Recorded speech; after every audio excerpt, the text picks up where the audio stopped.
Yeah, I feel very privileged to be asked to speak about Gabriel Caruana because he was not only a great artist, he was a very dear friend.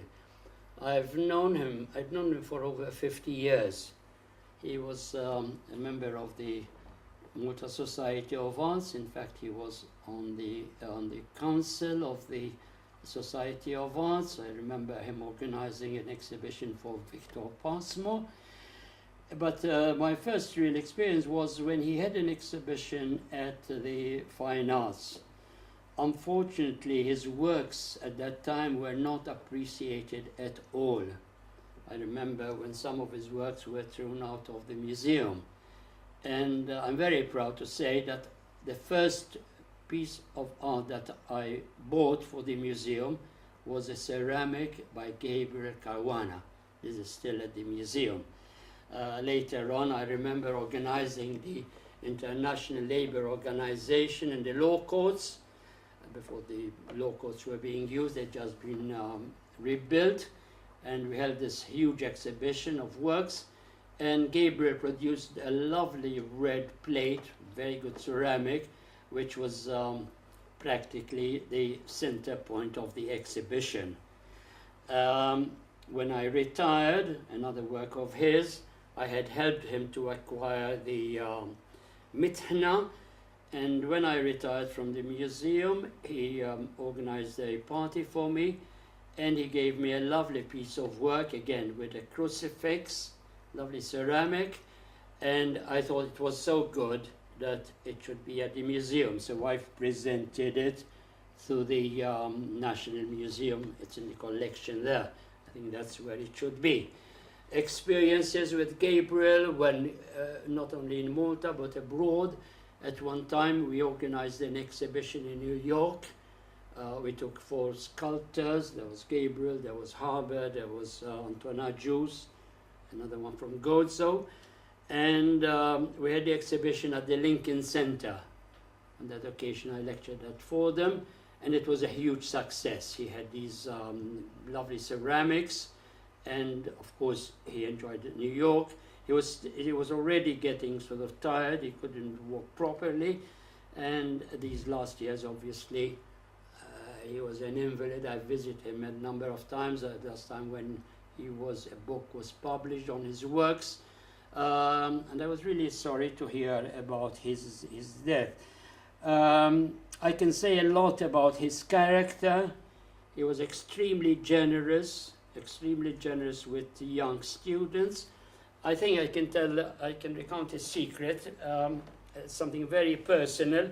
I was given a scholarship by the State Department to go to the States, and we were having a meeting at the Society of Arts, and he insisted on walking with me to the bus, and then he said, "Look, life is very expensive in the States. Do you need any money?" I think that was extremely kind of him. I mean, and I was a guest of the State Department, so obviously I didn't need the money, but it was extremely nice of him to offer a thing like that. I remember another time when we had an exhibition of sacred art in the corridors of St. John, a huge exhibition. This was in 1960, and he presented some of his early works, which was quite shocking for people who were not involved in the arts. And somebody reported to the Archbishop that it wasn't sacred at all. And I received a message from the Courier saying that the Archbishop would not bless the exhibition. Eventually, the exhibition was opened by the governors, Sir Maurice Dorman, and blessed by Archbishop Gonzi. Not only blessed the exhibition, but also invited all the artists to a party at the Archbishop's Palace in Valletta. I think that's something that was quite unique. What about his art? Well, he had the advantage that he hadn't sort of the academic training that most artists have, and so he could afford to be original. I think he broke a lot of new ground here in Malta. As I said, it took some time for him to be understood. He had, I think what encouraged him was that he had success in exhibitions abroad.